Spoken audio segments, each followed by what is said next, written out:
Hello friends, welcome to पहल academy. पहल academy के यूट्यूब चैनल पे आप सबका स्वागत है। मैं सुमन सहारण। यहाँ हमारी आज हम वीकली करंट अफेयर की क्लासें हैं वो करने जा रही है। मैंने पिछली क्लास में बोला था ना, मंडे टू मंडे हम जो करंट अफेयर हैं उसकी क्लासेज किया करेंगे। पिछली क्लास में हमने जो राजस्थान सरकार की इम्पोर्टेंट फ्लैगशिप जो भी स्कीम्स थी फ्लैगशिप, वो हमने कवर की थी। इस बार क्या है, कृषि बजट से संबंधित जो भी योजनाएं हैं वो मैंने सोचा क्यों ना आपको एक स्लाइड में मैं अवेलेबल करवा दूं। अभी राज्य सरकार ने क्या है कि कृषि बजट को सामान्य बजट से अलग किया है।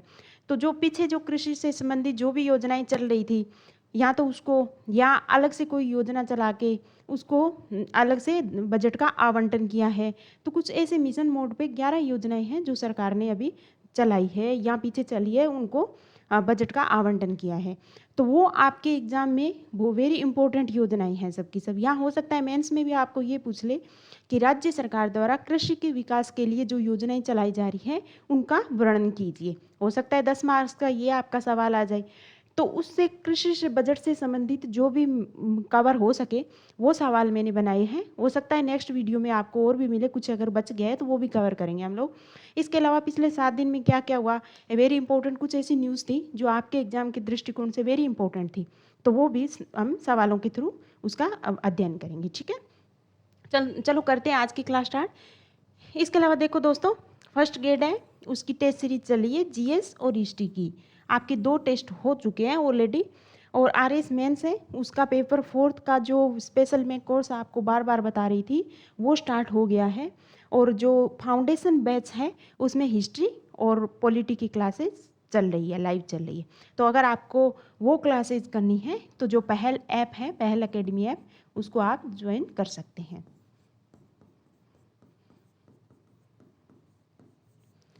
ओके, चलो आज की क्लास हम स्टार्ट करते हैं। आज का हमारा पहला सवाल है, राजस्थान जैविक खेती मिशन के बारे में निम्न कथनों पर विचार कीजिए। नीचे दिए गए कूटों का उपयोग करते हुए सही उत्तर का चयन कीजिए। जैविक खेती मिशन, राजस्थान क्या है, राजस्थान अभी इस बात पर जोर दे रही है कि धीरे धीरे जो रासायनिक उर्वरक, रासायनिक खाद, इनका प्रयोग हो रहा है उससे मृदा की गुणवत्ता दिनों दिन घटती जा रही है। राजस्थान में ऑलरेडी इतना ज़्यादा मरुस्थल है और जो बचा हुआ भाग है उस पर भी अगर मृदा इतनी खराब हो जाएगी तो फिर क्या है, कैसे कृषि है उस पर बहुत ज़्यादा विपरीत असर पड़ेगा। तो इसके लिए सरकार जैविक खेती की तरफ शिफ्ट हो रही है और उस पर अलग अलग मिशन ला रही है, ताकि क्यों जैविक खेती पे की तरफ शिफ्ट होना किसानों के लिए बहुत ज़्यादा मुश्किल काम है, क्योंकि जैविक खाद हो गई, जो भी चीज़ है इन ये बहुत ज़्यादा महंगी है। तो सरकार इन पे मिशन चला के अनुदान के थ्रू ऐसा कुछ है तो किसानों को इसकी ओर जाने के लिए प्रोत्साहित कर रही है। तो इसी क्रम में पहला है राजस्थान जैविक खेती मिशन। इसके बारे में देखते हैं दोस्तों। कथन एक क्या है, कृषि बजट 22-23 के अंतर्गत इसका प्रावधान किया गया है। मैंने आपको बोला था ना नवीनतम है, तो बिल्कुल याद रखना 22-23 के अंतर्गत इसका प्रावधान किया गया है। आगामी 3 वर्षों में से लगभग 4 लाख किसान लाभान्वित करने का सरकार का लक्ष्य है। इसके अंतर्गत ऑर्गेनिक कमोडिटी बोर्ड के गठन का प्रावधान किया गया है। तो देखते हैं ऑप्शन, उपरोक्त सभी, केवल ए और बी सही है, केवल बी और सही, इनमें से कोई नहीं। दोस्तों उपरोक्त सभी ये सब विशेषताएं आपकी राजस्थान जैविक खेती मिशन की हैं। इसके अंतर्गत बजट 22-23 में इसका प्रावधान किया गया है। आगामी 3 वर्षों में ये बोला है, लक्ष्य रखा है सरकार ने कि लगभग 4 लाख किसान हैं वो जैविक खेती के अंतर्गत लाभान्वित होंगे। और इसके लिए ऑर्गेनिक कमोडिटी बोर्ड है उसका गठन किया जाएगा, ताकि समय समय पर ये देखा जा सके कि हाँ जैविक खेती मिशन से संबंधित जो भी लक्ष्य है वो प्राप्त किए जा रहे हैं अथवा नहीं। ठीक है, चलते हैं अगले सवाल पे। अगला सवाल है दोस्तों, राजस्थान बीज उत्पादन एवं वितरण मिशन। देखो बीज है वो तो खेती की मूल इकाई होती है। तो क्या जो मल्टीनेशनल कंपनीज आई है, जो ये हाइब्रिड बीज ये लेके आई है, तो वो बहुत ज़्यादा महंगे होते हैं। और किसान क्या इतने महंगे बीज है उसको, या फिर जो क्वालिटी के बीज है उनको क्या है कि किसान अफोर्ड नहीं कर पाता। तो सरकार ने ये बोला कि ठीक है, राजस्थान बीज उत्पादन और वितरण के थ्रू, मिशन के थ्रू हम इसको बढ़ावा देंगे, ताकि ज़्यादा से ज़्यादा किसानों तक जो उन्नत किस्म का जो बीज है वो पहुंचा जा सके। ठीक है, तो राजस्थान बीज उत्पादन वितरण मिशन के बारे में बताना है। इसमें बीज उत्पादन को बढ़ाने के साथ साथ लघु एवं जो सीमांत किसान है उनको निःशुल्क बीज उपलब्ध करवाए जाएंगे। बड़े किसानों को तो सरकार नहीं कर रही, पर जो लघु और जो सीमांत किसान है वहाँ इस मिशन का उद्देश्य यही है कि बीज का ज़्यादा से ज़्यादा उत्पादन किया जाए, किस उन्नत किस्म के बीज का, और जो लघु सीमांत किसान है उन तक निःशुल्क उनकी उपलब्धता सुनिश्चित की जा सके। ठीक है, ये बिल्कुल सही है आपका। बीज स्वावलंबन योजना के आकार को दोगुना कर आगामी 2 वर्षों में 50,000 किसानों को इसका लाभ प्रदान किया जाए।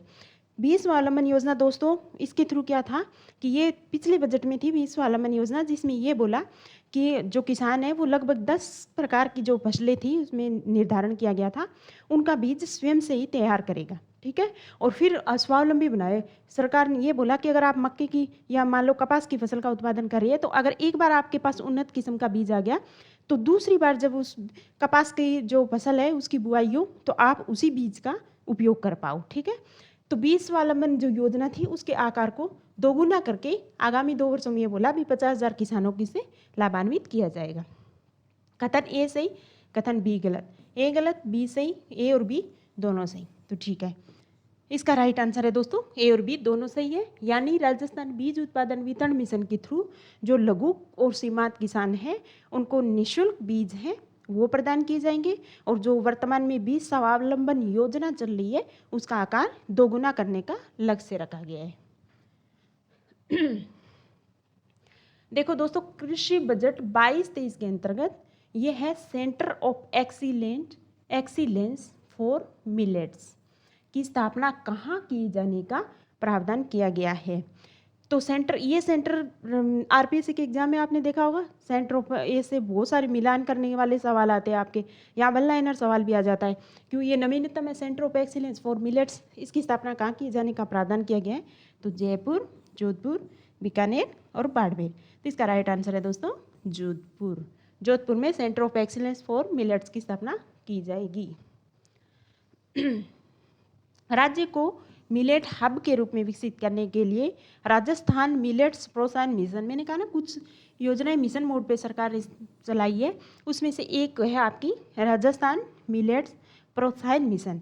इस मिशन के अंतर्गत ये बोला है कि मिलेट्स का प्रोत्साहन कैसे होंगे, जब दिया जाएगा जब उस पर निरंतर हम क्या है कि रिसर्च करेंगे उस पर, और रिसर्च करने के लिए एक एक्सीलेंस सेंटर हमको बनाना पड़ेगा।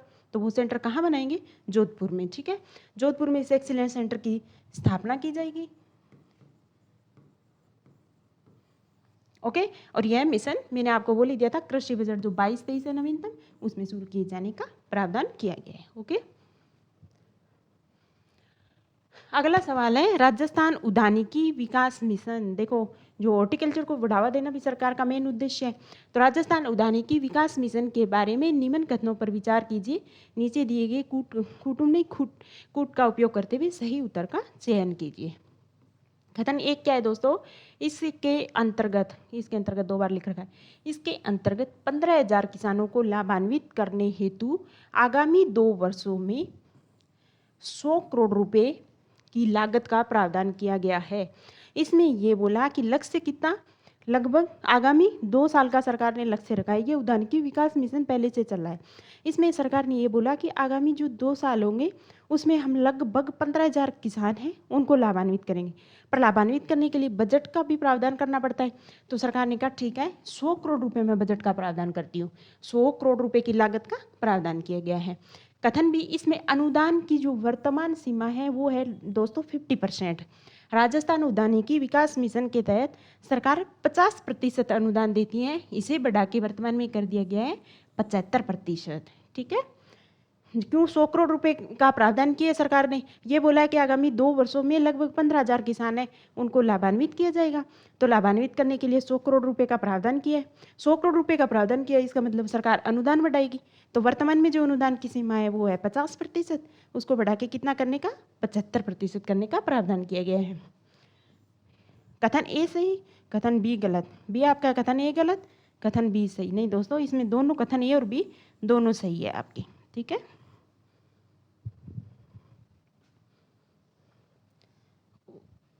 हो गया ये तो। देखो, राजस्थान संरक्षित खेती मिशन, के अंतर्गत अधिसूचित जो जनजाति क्षेत्र के किसानों को कितने प्रतिशत अतिरिक्त सब्सिडी दिए जाने का प्रावधान किया गया है। सब्सिडी प्रदान करती है सरकार अधिसूचित जनजाति क्षेत्र के किसानों को राजस्थान संरक्षित खेती मिशन के अंतर्गत। तो कितने प्रतिशत अतिरिक्त सब्सिडी देंगे जनजाति क्षेत्र को? तो 20%, 25%, 50%, 70%। इसका राइट आंसर है दोस्तों 25%। उनको अतिरिक्त सब्सिडी देंगे। अब हम देखेंगे राजस्थान संरक्षित खेती मिशन है क्या।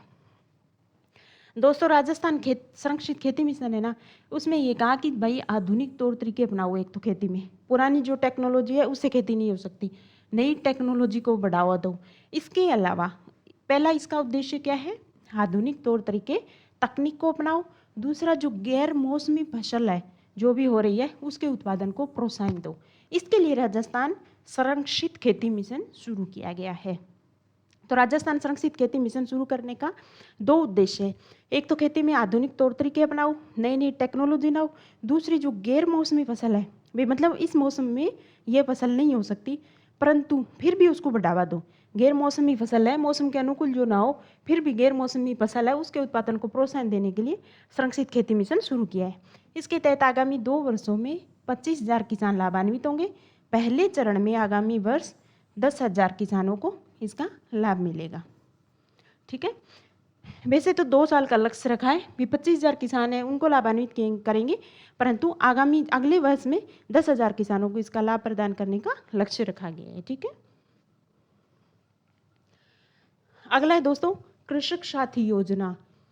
आपको याद करने में थोड़ी प्रॉब्लम होगी क्योंकि ये सब योजनाएं आ गई है, एक साथ आ गई है, पर क्या एक जगह आपको सारी चीज़ें अवेलेबल हो उसके, इसके लिए मैं क्या है इसको एक स्लाइड में लेके आई हूँ। आप धीरे धीरे करके इनको सबको याद कर लेना अच्छे से। कृषक साथी योजना के बारे में निम्न कथनों पर विचार कीजिए। नीचे दिए गए कूटों का उपयोग करते हुए सही उत्तर का चयन कीजिए। देखो कथन है क्या है दोस्तों, योजना के अंतर्गत 3 लाख कृषकों को निःशुल्क बायो फर्टिलाइजर दिए जाएंगे। अब किसानों कृषक साथी योजना नाम से पता चल रहा है भी सरकार क्या है किसानों को साथी बना के उनका विकास करेगी। तो इस योजना के अंतर्गत ये बोला कि मैंने बोला ना जैविक खेती की तरफ सरकार धीरे धीरे जा रही है। तो योजना के अंतर्गत 3 लाख कृषकों को निःशुल्क बायो फर्टिलाइजर दिए जाएंगे। देखो रासायनिक तो उर्वरक जो है फर्टिलाइजर है वो सबको पता होता है, जैसे NPK हो गया अपनी, है ना, ये फॉस्फेट हो गई, जिप्सम हो गई, ये सब बहुत महंगी होती है। तो सरकार क्या है अब धीरे धीरे क्या है बायो फर्टिलाइजर की तरफ जा रही है। इनसे क्या है मृदा है उसका बुरी तरह से क्षरण हो रहा है, मृदा क्षरण हो रहा है, जिससे कृषि एक बार तो बहुत ज़्यादा उत्पादन हो रहा पर अब धीरे धीरे कृषि की जो उत्पादकता है वो कम होती जा रही है। ठीक है, तो इसको रोकने के लिए सरकार ने ये बोला 3 लाख किसानों को मैं स्टार्ट में इस योजना के थ्रू निःशुल्क बायो फर्टिलाइजर दूंगी। बायो फर्टिलाइजर जैविक खाद हो गई जो वो उपलब्ध करवाई जाएगी। ठीक है, 1 लाख कथन भी है 1 लाख किसानों के लिए कंपोस्ट यूनिट की स्थापना की जाएगी।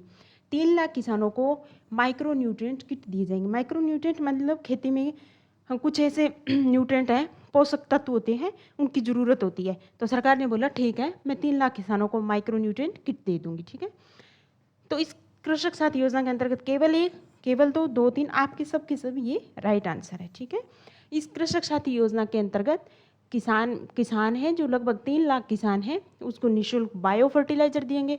1 लाख किसानों को कंपोस्ट यूनिट की स्थापना में सरकार सहयोग करेगी। 3 लाख किसानों को माइक्रो न्यूट्रिएंट किट दिए जाएंगे। ओके, देखो इस योजना की कृषक साथी योजना बजट 21-22 के अंतर्गत, अभी नवीन नहीं है ये पुरानी है, 21-22 के अंतर्गत इसको घोषित किया गया था। ठीक है, सरकार 2019 में दोस्तों लेके आई थी एक कृषक कल्याण कोष, जिसमें किसानों के कल्याण से संबंधित जो भी कार्यक्रम है वो चलाएगी। तो इस कृषक कल्याण कोष के तहत आगामी 3 वर्ष हेतु मुख्यमंत्री कृषक साथी योजना लागू की गई थी। इसकी घोषणा की थी बजट 21-22 में। इसमें 5 लाख किसानों को उन्नत बीज देंगे भाई, फार्म पॉन्ड का निर्माण करेंगे, मिनी स्प्रिंकल प्रदान करने एक्सेट्रा जो प्रावधान है वो किए गए थे इस कृषक साथी के अंतर्गत। जो वर्तमान बजट है देखो दोस्तों 22-23, इसमें इस योजना की राशि को बढ़ा के कर दिया गया है 5,000 करोड़ रुपए। ठीक है, पहले कृषक साथी योजना के तहत 1,000 करोड़ का था प्रावधान किया गया था। अब वर्तमान में इस वजह से चर्चा में है कि इसके अंतर्गत राशि का 5,000 करोड़ रुपए राशि बढ़ा दी गई है। ठीक है, अगला सवाल देखते हैं दोस्तों।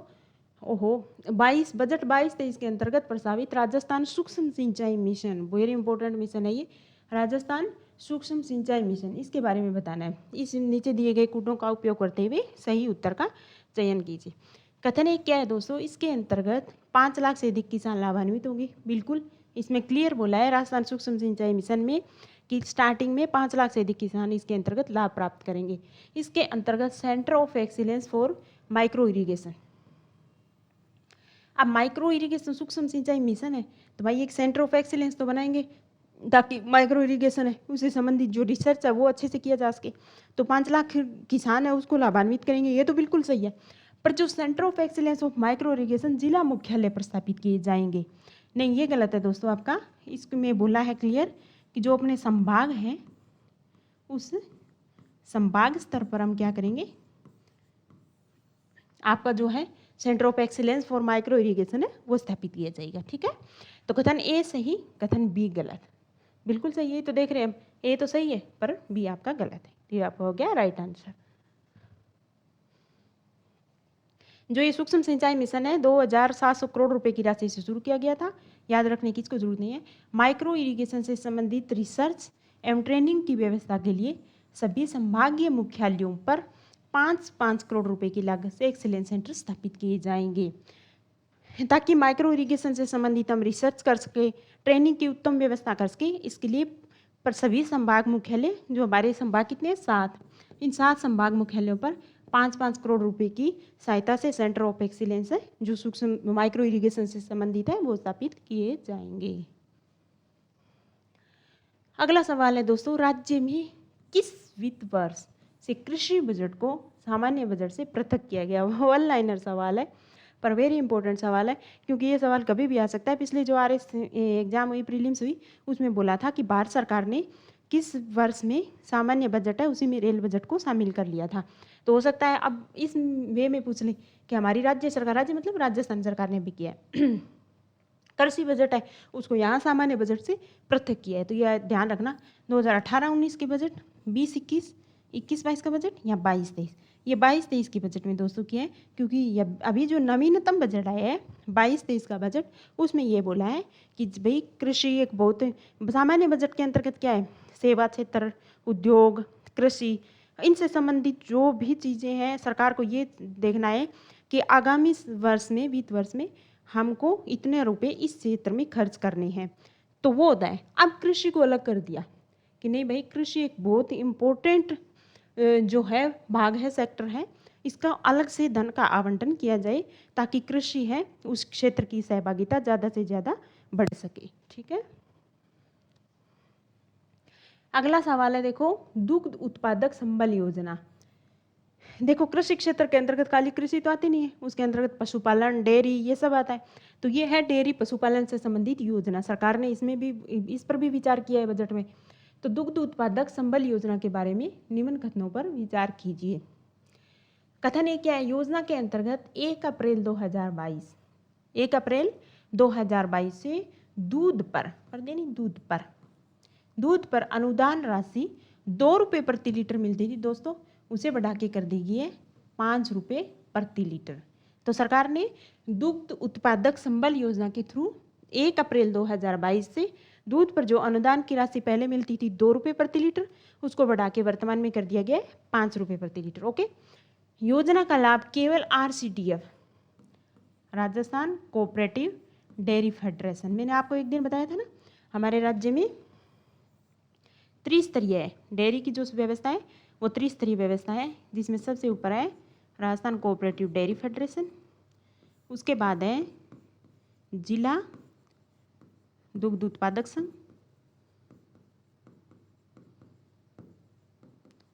जो जिला स्तर पर है, उसके बाद आपकी सहकारी समितियां जो पंचायत स्तर पर है, तो ये त्रिस्तरीय व्यवस्था है। तो जो इस योजना के थ्रू RCDF है, राजस्थान कोऑपरेटिव डेयरी फेडरेशन से जुड़े हुए जो सहकारी दुग्ध उत्पादक संघ है, उनको दूध सप्लाई करने वाले जो पशुपालक है उनको इस योजना का लाभ मिलेगा, ये याद रखना। तो ये आपके दोनों सही है, ए गलत बी गलत, ए गलत बी सही, दोनों कथन सही है दोस्तों आपके। ठीक है,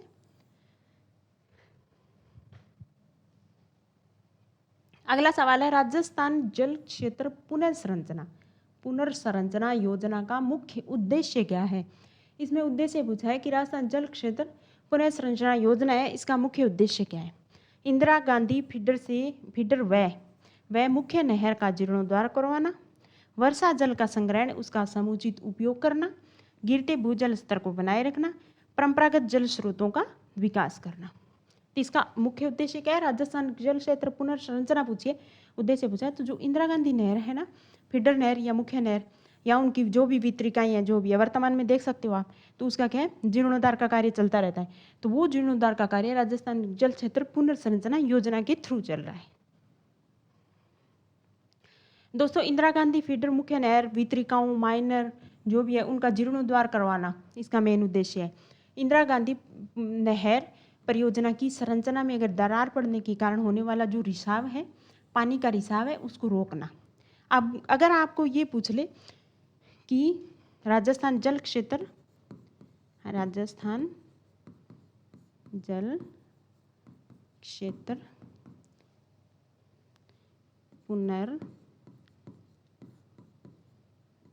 पुनर्संरचना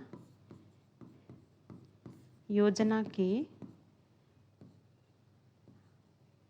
लाभ बताएं। मान लो आपका 2 नंबर का ये सवाल आ गया आरएस मेंस में, क्योंकि अब की बार देखा होगा आपने ऐसे सवाल आए हैं, तो ऐसे फिर उसमें लिख देना आप 1 नंबर इंदिरा गांधी मुख्य नहर वितरिकाओं का जीर्णोद्धार करवाना, दूसरा है इंदिरा गांधी नहर परियोजना की जो संरचना में दरार पड़ रही है, उससे क्या रिसाव हो रहा है, पानी रिसता जा रहा है, तो उसको रोकना, क्यों पानी बिल्कुल खराब हो रहा है। तीसरा पानी भरने वाले क्षेत्रों को दुरुस्त करना, यानी जो भूमि दलदली हो रही है, आसपास के क्षेत्र में पानी बहुत ज़्यादा फैल गया है, उसी जैसे उसको समस्या को सेम की समस्या बोलते हैं, तो उसको रोकना। ठीक है। परियोजना क्षेत्र में जो सिंचाई प्रबंधन है उसका आधुनिकीकरण करना, परियोजना क्षेत्र में पेयजल आपूर्ति सिंचाई सुविधाएं उनको मजबूत करना, ये उसके मेन उद्देश्य है। ठीक है, राजस्थान जल क्षेत्र पुनर्संरचना योजना के। ये किसके सहयोग से चल रही है दोस्तों, एनडीबी के सहयोग से, न्यू डेवलपमेंट बैंक है उसके सहयोग से ये योजना संचालित की जा रही है। ठीक है, अगला सवाल भी उद्देश्य पे है आपका, राजस्थान फसल सुरक्षा मिशन उसका मुख्य उद्देश्य क्या है। ये आपका नीलगाय आवारा पशु से फसलों को होने वाले नुकसान से बचाव रोकथाम करना, टीडी से फसलों की सुरक्षा करना, सी है रासायनिक उर्वरकों से मृदा की सुरक्षा, डी है प्राकृतिक खतरों से फसलों की सुरक्षा करना। तो आपका राइट आंसर होगा इसमें नीलगाय और जो आवारा पशु है उसे फसलों को होने वाले नुकसान से बचाव करना।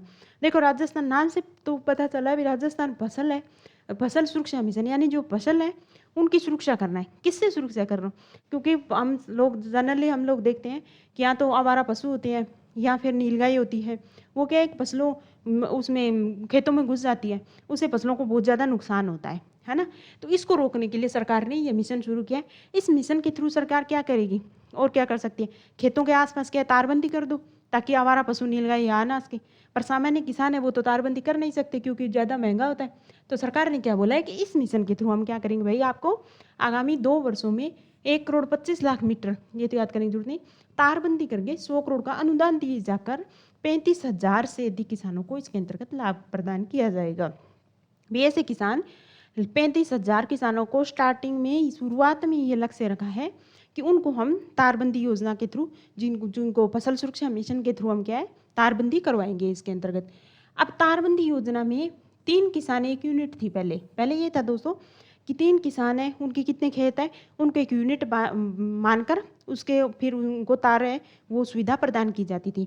वर्तमान में इस योजना के अंतर्गत इसको खत्म कर दिया। अब ये कहा कि भाई इंडिविजुअल किसान है, व्यक्तिगत 1 किसान है, उसको इसका लाभ दिया जाएगा और न्यूनतम क्षेत्रफल है 1.5 हेक्टर किए जाने का। जिस किसान के पास 1.5 हेक्टर की जमीन है यानी खेती कर रहा है वो 1 यूनिट माना जाएगा और इस योजना के थ्रू उसको इसका लाभ प्रदान किया जाएगा।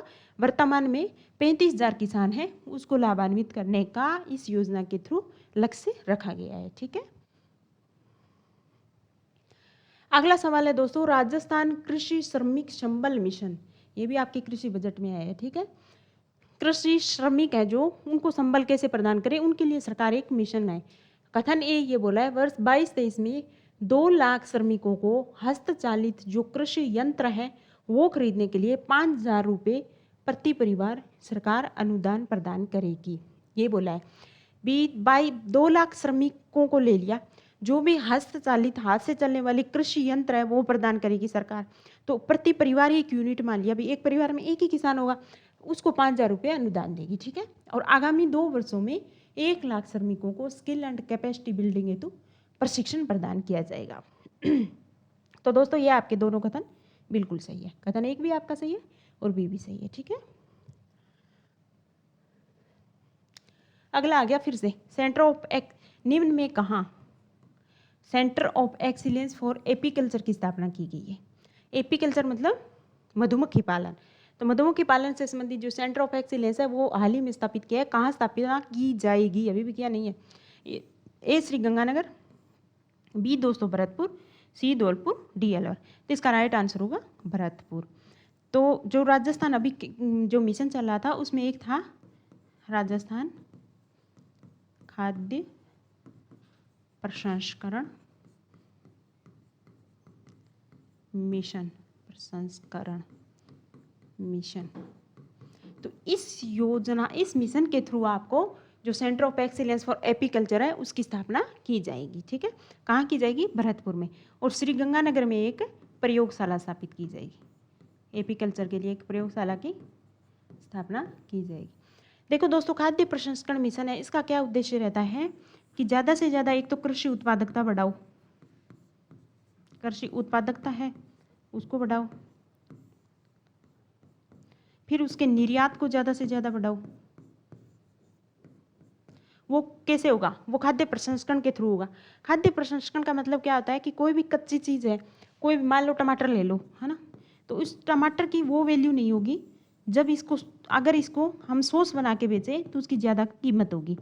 तो खाद्य प्रसंस्करण के अंतर्गत कोई भी कच्ची जो अपना फसल है या जो भी वस्तु है उसका ज़्यादा से ज़्यादा उसको उस प्रसंस्करण करके और उसको निर्यात को बढ़ावा देना है, ताकि ज़्यादा कृषि क्षेत्र है उसके निर्यात को ज़्यादा से ज़्यादा किया जा सके। तो इस खाद्य प्रसंस्करण मिशन के अंतर्गत ये बोला है कि मधुमक्खी पालन को बढ़ावा देने के लिए भाई ज़्यादा से ज़्यादा हम एक्सीलेंस सेंटर स्थापित करें। तो सेंटर ऑफ एक्सीलेंस स्थापित करें ताकि एपीकल्चर को ज़्यादा बढ़ावा दिया जा सके, वो स्थापित होगा आपका भरतपुर में। ओके, अब ये हो गया आपके कृषि बजट से संबंधित सवाल। अब अगले सवाल है जो हाल ही में चर्चा में रहे हैं इस वीक में, वो वेरी इंपॉर्टेंट सवाल है, उस पर ध्यान देते हैं हम। हाल ही में दिल्ली का उपराज्यपाल हाल जी जो चर्चा में रहा है, किसे नियुक्त किया गया है? तो विनय कुमार सक्सेना, बी है अनिल बैजल, सी है राजीव कुमार, डी है आनंद शर्मा। तो इसका राइट आंसर है दोस्तों विनय कुमार सक्सेना जी। विनय कुमार सक्सेना जी है, उनको हाल ही में दिल्ली का उपराज्यपाल नियुक्त किया गया है। देखो, भारतीय संविधान के अनुच्छेद 239, कितना 239, इसके अनुसार भारत के प्रत्येक केंद्र शासित प्रदेश का प्रशासन राष्ट्रपति द्वारा नियुक्त एक प्रशासक के माध्यम से किया जाएगा।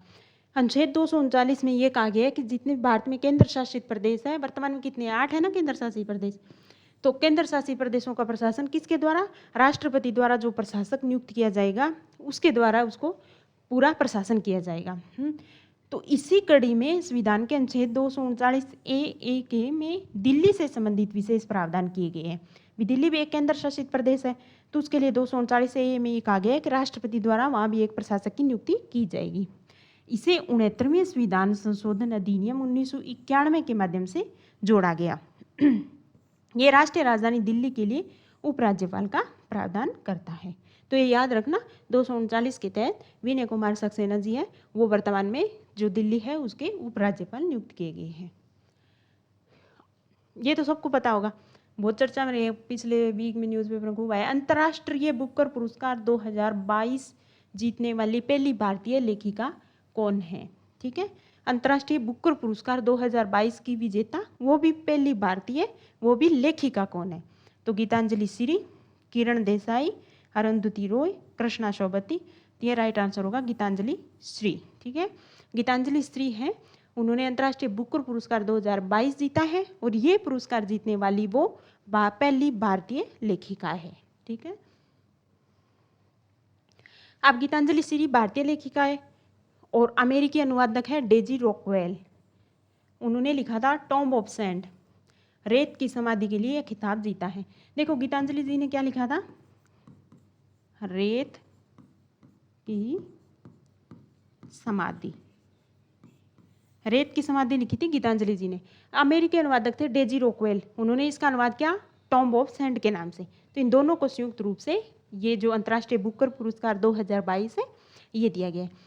अंतर्राष्ट्रीय बुकर पुरस्कार के बारे में देखें तो दोस्तों इसकी शुरुआत हुई थी 2005 में। इसमें कितनी राशि दी जाती है, 50,000 पाउंड। और इसके प्रस्तुतकर्ता कौन होती है, देता कौन है, बुकर पुरस्कार फाउंडेशन। ओके, कौन सा देश, यूनाइटेड किंगडम, यूके का ये पुरस्कार है। 50,000 पाउंड की राशि दी जाती है, बुकर पुरस्कार फाउंडेशन देता है। इसका स्तर कौन सा है, अंतर्राष्ट्रीय बुकर पुरस्कार है। शुरुआत 2005 में हुई। 2022 का मिला गीतांजलि श्री और अमेरिकी अनुवादक जो डेजी रॉकवेल को टॉम्ब ऑफ सैंड या रेत की समाधि के लिए यह पहली भारतीय लेखिका है।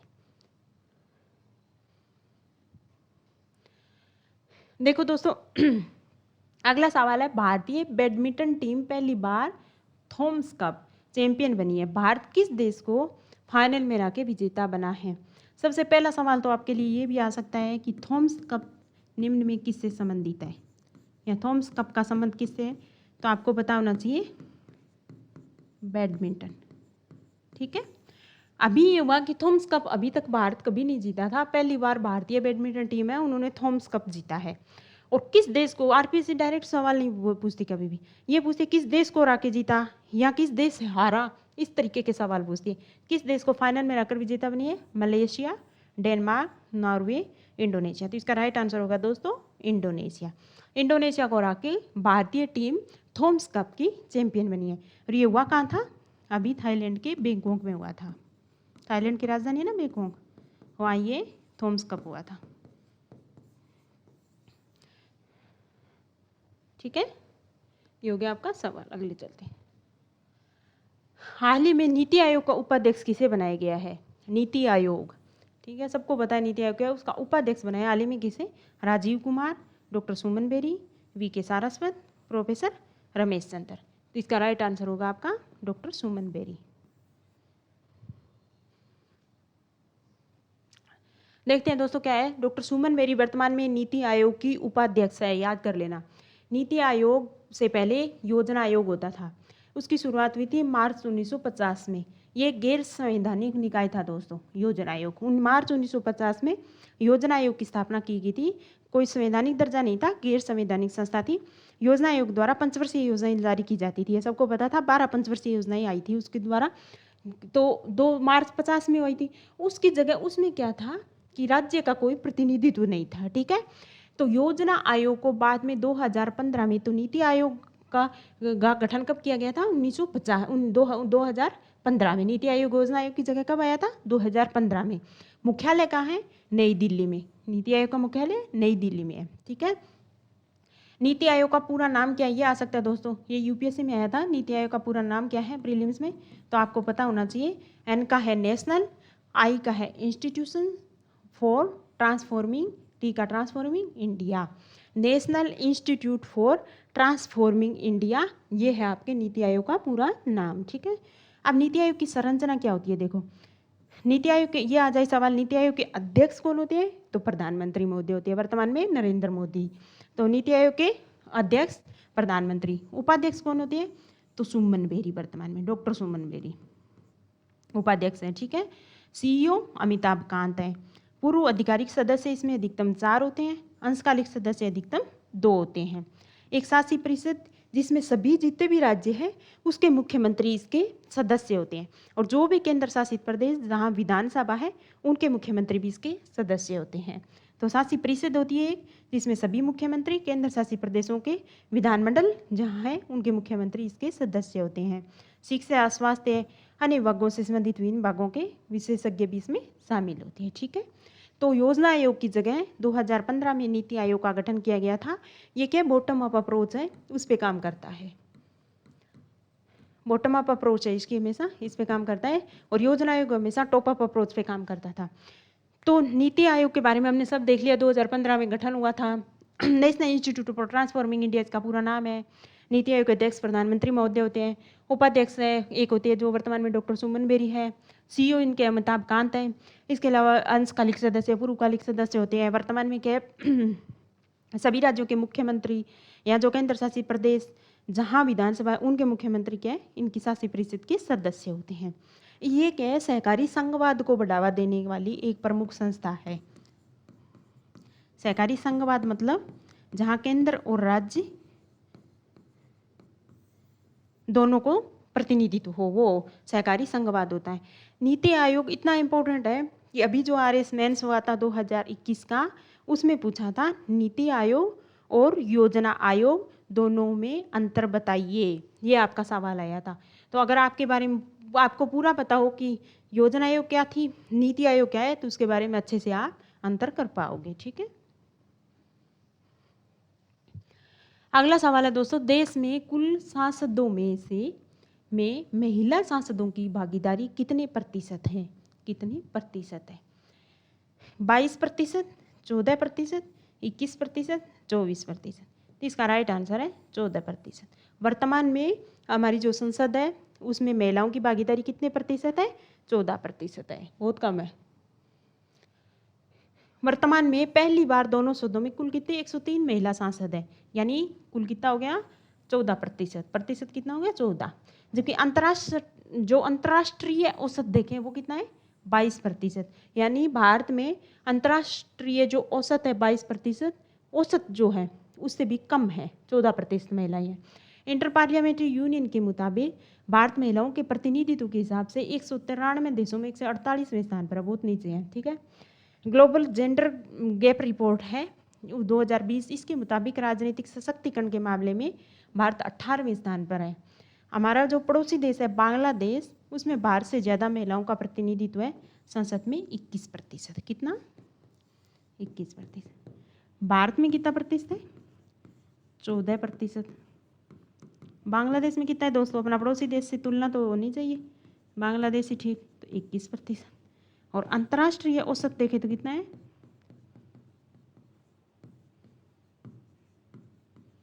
वो है आपका 22%। ठीक है, तो सवाल ये आ सकता है कि भारत में महिलाओं का प्रतिशत महिलाओं का संसद में प्रतिनिधित्व अंतर्राष्ट्रीय जो औसत है उससे कम है, तो ये आपका स्टेटमेंट बिल्कुल सही होगा। और दूसरा स्टेटमेंट ये दे दे कि बांग्लादेश में, यानी हमारी पड़ोसी देश है बांग्लादेश, उसमें जो संसद है उसमें महिलाओं की भागीदारी भारत से ज़्यादा है, तो बिल्कुल सही स्टेटमेंट होगा, क्योंकि बांग्लादेश में 21% है और हम अभी 14% पर ही घूम रहे हैं। यूरोप की रोटी की टोकरी निम्न में किसे कहा जाता है? यूक्रेन, रूस, ब्रिटेन, फ्रांस। तो ये दोस्तों यूक्रेन। ये अभी इस वजह से चर्चा मेरा कि जो यूक्रेन और रूस है ना, वो दोनों, यूक्रेन को यूरोप की रोटी की टोकरी कहा जाता है। गो इंटेलिजेंस एक संस्था है, उसकी रिपोर्ट के मुताबिक यूक्रेन और रूस दुनिया की 1/4 गेहूँ है उसकी आपूर्ति करते हैं, 1/4 की। पर वर्तमान में क्या है, हम सब जानते हैं कि रूस यूक्रेन के बीच वॉर चल रहा था, इस वजह से यूक्रेन में खाद्य संकट उत्पन्न हो गया।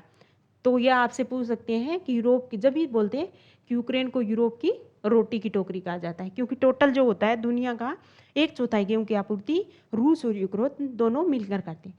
अगर भारत की स्थिति देखें तो भारत गेहूँ का निर्यातक देश है, अच्छा खासा उत्पादन होता है अपना, गेहूँ का दूसरा बड़ा उत्पादक देश है भारत, दुनिया में गेहूं का दूसरा बड़ा उत्पादक देश है और निर्यात करता है। ठीक है, सर्वाधिक बांग्लादेश को गेहूं का निर्यात कर, और निर्यात हम सबसे ज़्यादा किसको करते हैं? बांग्लादेश को। लास्ट सवाल है, देखो दोस्तों, हाल ही में देश के नए मुख्य चुनाव आयुक्त किसे नियुक्त किया गया है? नियुक्तियां बहुत हुई है इस सप्ताह। देश के नए मुख्य चुनाव आयुक्त किसे नियुक्त किया गया है? आनंद शर्मा, बी के सारस्वत, सी आपके राजीव कुमार, डी आपके मुकुल रोहतगी। तो आपका राइट आंसर है राजीव कुमार, उनको नियुक्त किया गया है। अब देख लेते थोड़ा, हाल ही में राजीव कुमार मुख्य चुनाव आयुक्त नियुक्त किए गए। संविधान के अनुच्छेद 324 याद रखना दोस्तों, 324 में आपका है चुनाव आयोग। ठीक है, इसमें एक चुनाव आयोग का प्रावधान किया गया है, ऐसे बोला भी एक ही चुनाव आयोग होगा। तो 1989 या 1989 है जब तक आपके एक चुनाव आयुक्त होता था, पर 1989 में राष्ट्रपति महोदय ने अधिसूचना के माध्यम से क्या किया कि इसे 3 सदस्यीय आयोग बना दिया और वर्तमान में ये 3 सदस्यीय आयोग है। ठीक है, राष्ट्रपति है। अब मुख्य चुनाव आयुक्त की नियुक्ति कौन करता है? मुख्य चुनाव आयुक्त अन्य चुनाव आयुक्तों की नियुक्ति किसके द्वारा की जाती है? राष्ट्रपति के द्वारा।